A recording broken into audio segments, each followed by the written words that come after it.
ఆ విధంగా కాకుండా ఈరోజు అంతకుముందు పామాయిల్ కంపెనీస్ ఉన్నాయి. పామాయిల్ కంపెనీస్లో ఇది అంతకుముందు ఉన్నటువంటి రసీదులు.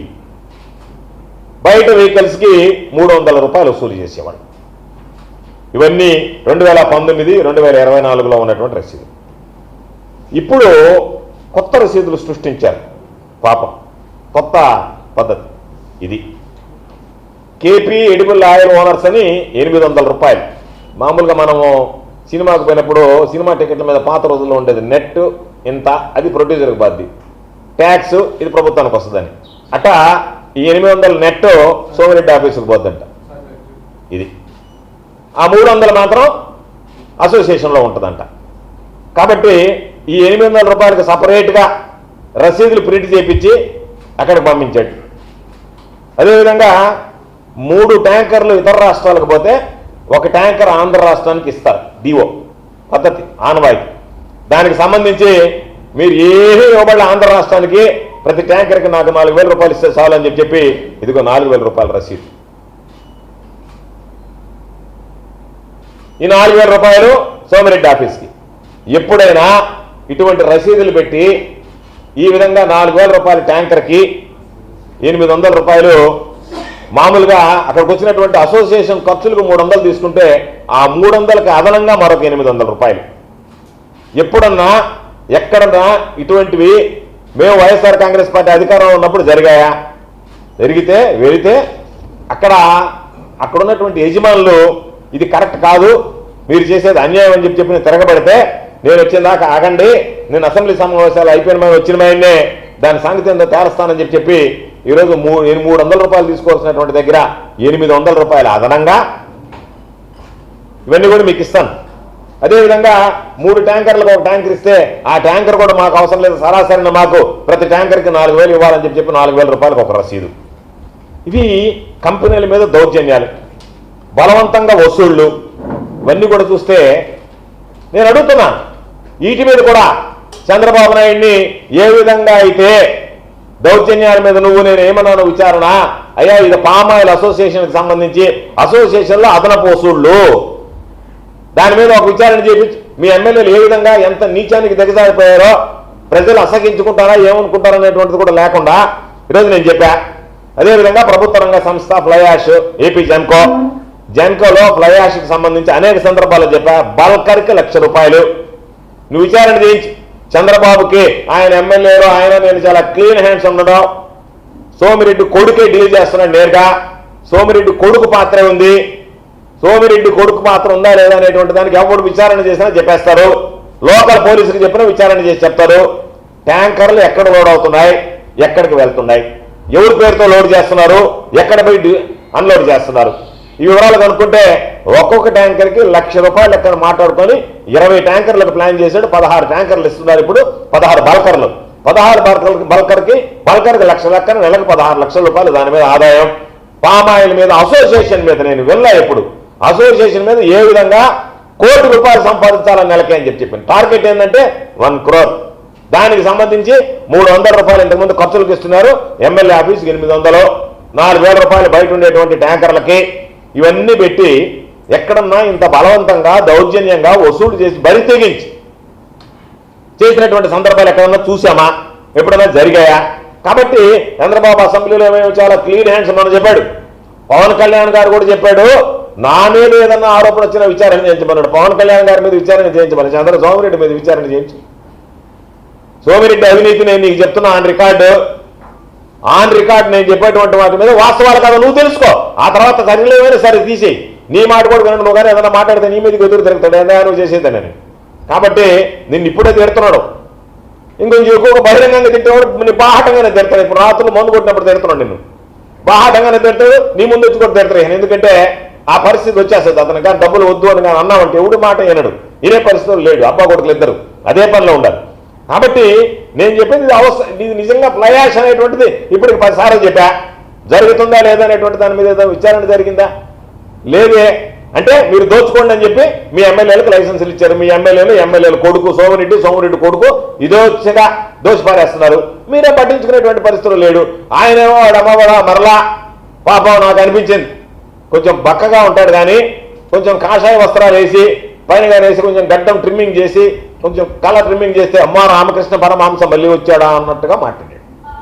తలకేదన్నా కనుక ఓ మంచి టాపగాను పెడితే అమ్మా మళ్ళీ స్వామి వివేకానంద వచ్చాడా అన్నట్టుగా అనిపించింది గడ్డం మీసం తీసేస్తే. కొంచెం గడ్డం పొడుగ్గా పెంచి పైన కిరీటం పెడితే ఛత్రపతి శివాజీ లాంటి యోధుడు దొరికాడా మనకని అనిపించింది అసెంబ్లీలో మాట్లాడుతుంటే.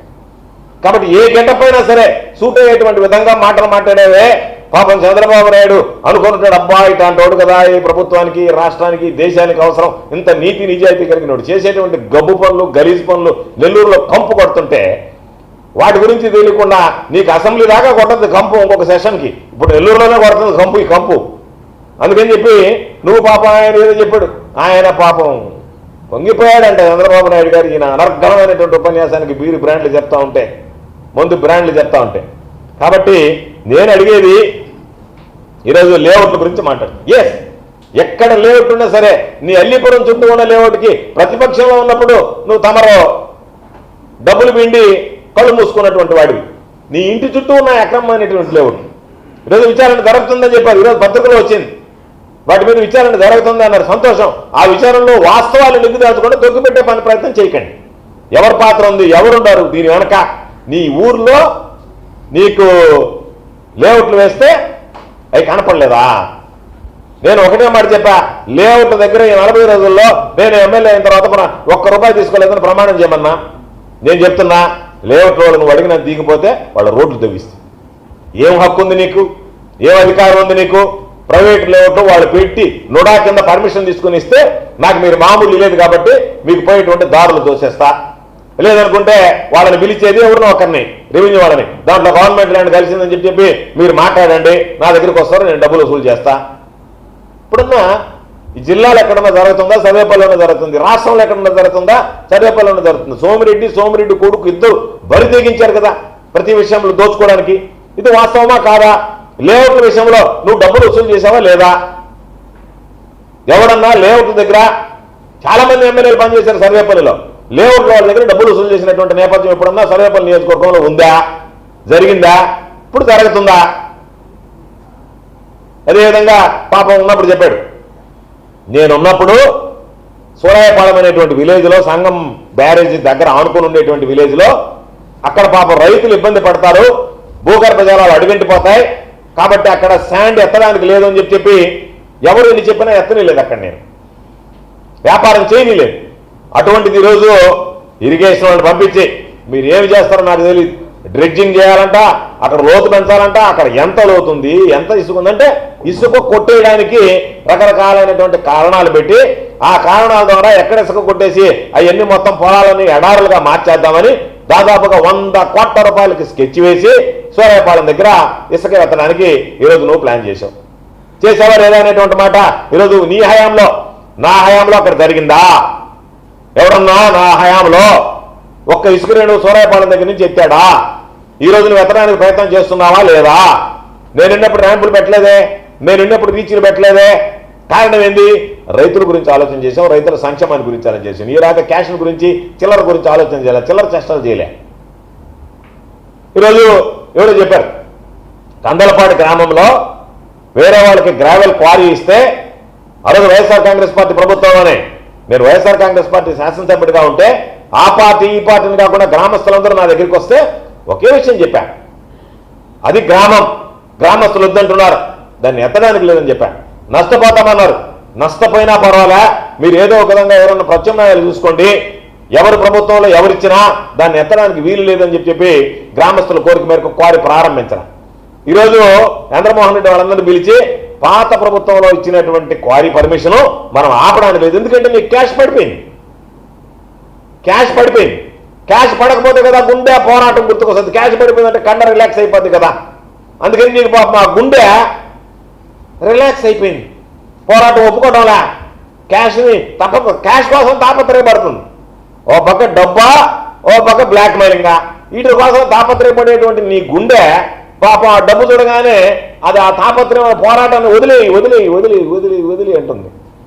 పోరాటాన్ని వదిలేసి ఇప్పుడు వాళ్ళని పిలిచి ఏం చెప్పాడంటే, మీకేదన్నా ఉంటే ₹10 ఇస్తారు మన తెలుగుదేశం వాళ్ళకి, మీరు ఎవరు అడ్డపడబాకండి, కానీ గ్రావెల్ మాత్రం ఎత్తుకొనివ్వండి, ఇది మన ప్రభుత్వం ఇచ్చింది కాదు గత ప్రభుత్వం ఇచ్చిందని చెప్పండి అని చెప్పి గ్రామంలోనే క్వారీలు పెట్టడానికి సిద్ధపడ్డటువంటి గనుడు. నేనున్నప్పుడు పర్మిషన్ తీసుకొని వచ్చారు నా దగ్గరికి. మీకు ఎవరిచ్చారు పర్మిషన్ అని అడిగాను.